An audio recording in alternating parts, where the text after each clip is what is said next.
I can still remember the sound my neck made when it broke. I remember it sounding like snapping celery. It was loud, and it's like flipping the light switch. The moment that happened, my body went completely dark, just numb, and I flailed down the back of the jump, and I could see my arms and my legs just ragdolling. And I landed on my right side, and my left hand was in front of my face. My goggles were dusty, my visor's down, and I'm just laying there, and I knew exactly what happened. I knew my neck was broken. I could barely breathe. Nothing moved. I was as motionless as the rock that was next to my hand.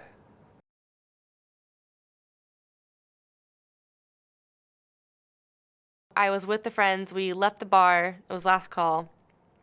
Another one of my roommates who I was with, her guy friend met up with us, and he lived just a couple blocks down. This was downtown Sacramento, so it's a grid, so everything's pretty close to each other. So we walked to his house, and there was scaffolding up in front of the house, and they were like, "Oh yeah, we go up on the scaffolding, and it's a really pretty view of the city, all the lights." And so they made it seem like it was totally okay. And I was like, yeah, and I'm pretty adventurous. Like, I like to do things that, I don't know, who wouldn't want to go look at the pretty city lights? Like, that sounded fun to me. So we climbed up there. And then I was up there with my roommate at the time, and it was a wooden plank. And at this point, I don't really exactly remember how it happened. Like, I have no idea how it happened. But the planks broke, and I ended up landing on my face. So, I face planted down, and I literally just couldn't move anything. Like, I could move my hands, but I could, not even get my hair out of my face. And I just remember my roommate being like, "Are you okay?" And I'm like, "Yeah, I'm okay, but I can't move. Like, I literally can't move." So I was kind of, freaking out at that point. Basically, I went in to have Anna, and the anesthesiologist made a mistake with the epidural. She put the wrong chemical in the epidural. It burned my spinal cord. And the doctors didn't realize it right away. They thought I was sort of having experience of being histrionic. "Oh, what's happened?" I said, "My legs are burning. This isn't right." And they said, "Oh, we think that you're just calm down. You just had a baby," that kind of thing, to try to placate me, which just made me more incensed. And come the next day, I was still sitting there, nothing like the first epidural. I knew something wasn't right. They put me in the MRI. They missed it in the first MRI. They put me in another MRI. And finally, then the neurosurgeon came in, and apologized. He said, "I did miss it in the first MRI. I'm really sorry." So they missed my window for steroids, if that would have been helpful, which everyone believes that when you get an injury like that can be very helpful to reduce the swelling. I was walking to school, which was actually not normal because at the time I didn't have a car. And so my mom's friend, who was retired, would drive me to school. And this one day, she didn't drive me to school. She was sick. And so I was trying to decide whether I was even going to go, because I was a senior. I had 2 classes, but then I was like, no, I'll go. So I started walking to school, and I didn't even make it even 500 feet from my house, and the tree, I was walking, and it was really windy, and a tree just fell on me. I don't know how. I don't remember. All I know is I woke up, and there's a tree on top of me. The second I woke up, I knew that I was paralyzed because it just felt like there was nothing. It was Memorial Day, and was diving off of Havasupai waterfall, and then someone said, "Oh, there's a rock. You should go dive off that rock." I said, "Well, is it safe?" "Oh, yeah, people dive off that rock, They didn't know that it was El Nino, and the water level changes. And so where I dove off of was too shallow. When I dove into shallow water, I hit the bottom, shattered the 5th vertebrae, but I was still totally conscious and aware of what had happened because my father, my adoptive father, ironically enough, owned a company that did spinal implants. So I grew up watching spinal cord surgeries. I dove in. It was like a shock of electricity went through my body and shut everything off. And I couldn't move. I couldn't breathe. I couldn't get back to the surface. And I held on for as long as I could. And I said, well, that's it. I can't do anymore. I can't hold. My body is at its limit. And I've panicked enough, so I accept death. And I had a nice conversation with my creator and just said thank you for life. It really was just a normal day. Wake up, do your normal routine, go to the track, did all my practices, got my qualifying done, and then the first race of the night, it seemed like what was a normal race, and then a guy made a mistake in front of me. I was forced to roll one of the big jumps, and the guy behind me jumped it and landed right on me. It was a pretty surreal moment. I remember the whole thing. I wasn't knocked out or anything, but I remember laying on the ground and not feeling my legs, and honestly not being surprised about it. Like I knew when it was happening, like this is gonna be a big crash, So, it all changed in that moment. I remember it was a Monday morning and got there early, was surfing for a little while, and then my friends all started showing up. And about an hour later, I took off on a wave, and I was going down the line, and I pulled inside of the barrel, and when I came out, the wave hit me on my back, and I didn't really have time to put my hands up. I ended up going head first into the water, and I thought it was deeper than it was, so felt like I'd be all right. And then just like a split second later, I ended up hitting my head on the shallow sandbar, and honestly, at that moment, my whole body just went limp and numb and tingly, and it was a weird feeling. I honestly felt like my arms went behind my back and like just whole tingly like throughout my whole body. Like I was like hit by this pitchfork, and I was just like shaking. And seriously, at that time, like I couldn't move, and I was floating just face down in the water, just holding my breath, hoping for a wave to turn me over. And when it did, I knew like that was my chance to call for help. We were walking home, and one of her friends saw us. They were driving, and we were walking, and they're like, "Hey, Jen, you want to ride?" And so we got in the car, and they were, we went home, and the driver was arguing with his girlfriend. And so we parked, and they were still arguing, and my mom was like, "Okay, bye," like super awkward, wants to get out of there quickly.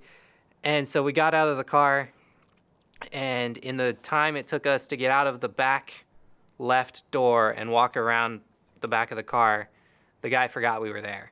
And so he threw the car in reverse and backed up right as we were passing behind his car. And the back rear bumper clipped me. And I was holding onto my mom's hand, but the force knocked me down, and the tire went completely over me.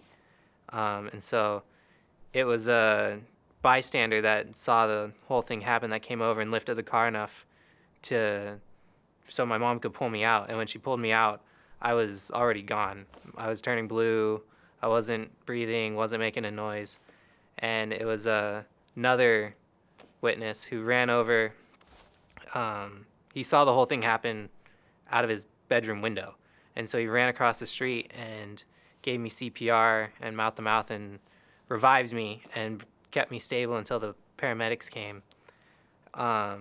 And then when my mom got to the hospital, I was already in surgery.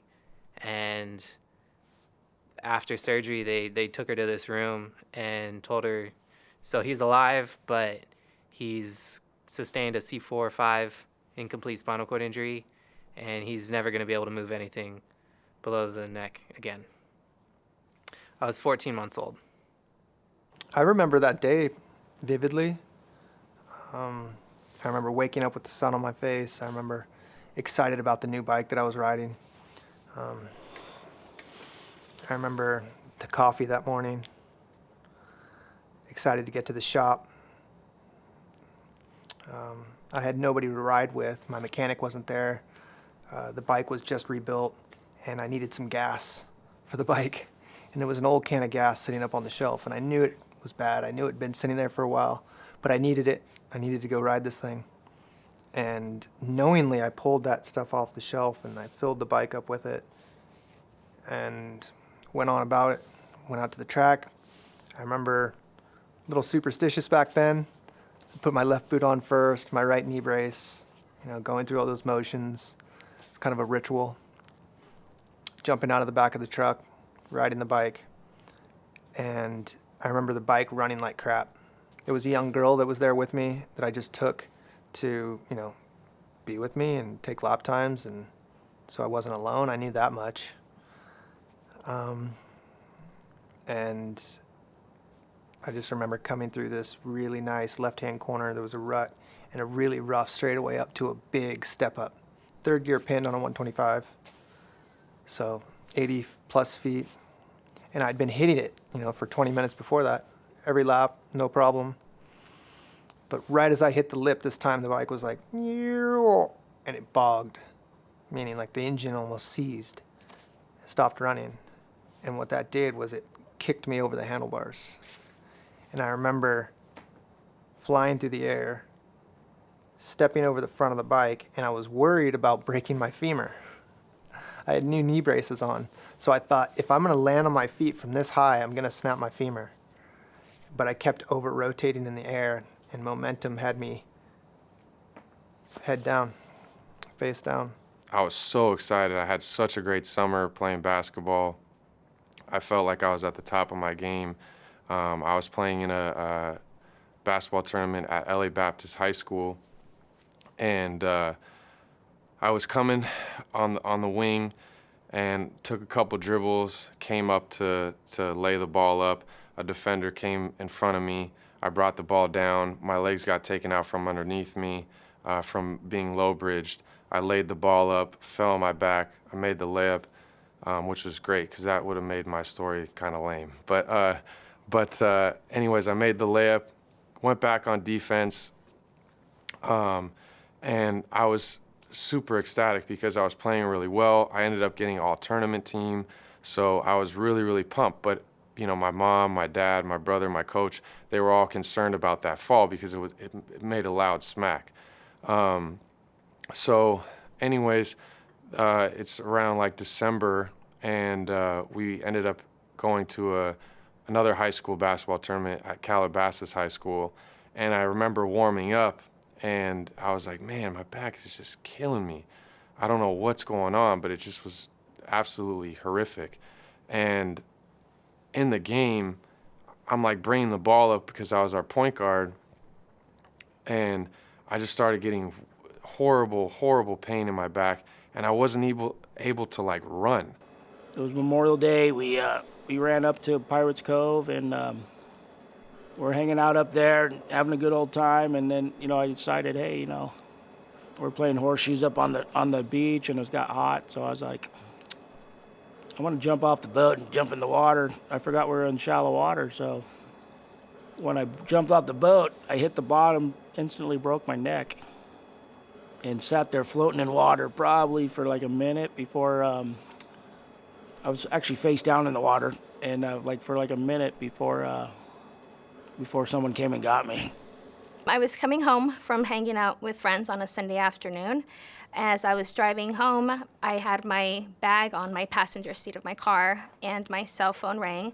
I turned around to pick up my cell phone. As I did that, I noticed that my truck was driving over to a wall. And to avoid the wall, I turned the steering wheel, and as I did that, my truck flipped over.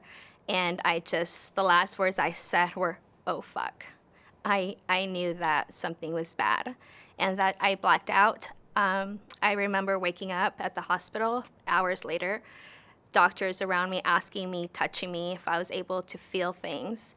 And I just remember vaguely thinking, very little I do. I feel something. So I just remember going into surgery, waking up the next morning. I looked over, my dad and my best friend were sitting next to me, and I was trying to comprehend what had just happened. If I can't be the same person that I was before, why am I still here? I wanted them to like do something to just end my life. I just couldn't. I didn't see how I would continue living like that or like this. I remember looking at all the nurses and saying, "You guys are my angels and you're going to protect me." And then I just remember looking at the clock and then passing out. I just woke up and I was like, like that, because I had tubes in my mouth. They did my surgery like leaning up, and they cut me open back here. So I woke up like I was like born again. And I just remember thinking like, wow, this is crazy. I'm connected to all these tubes. I'm 15 years old. I got a game to play next week, man. They got to take this off of me and I got to get out. I got transferred to Northridge Hospital, and that's when the doctor told me that I'd never walk again. And I said, "How many people have walked out of your hospital?" He said, "Not many." And I said, "Well, add me to that list because I'm not leaving here till I walk again." I walked out of the hospital on forearm crutches, so I kept that promise to myself, to the doctor who diagnosed me, to my parents. So that was awesome. I walked out on forearm crutches, and I had a wheelchair for long distances, and nothing held me back. I lived my life with no limits. I lived my life not being handicapped. I lived my life not being disabled, and I can do anything that I want in this world, and the only person that can stop me is myself.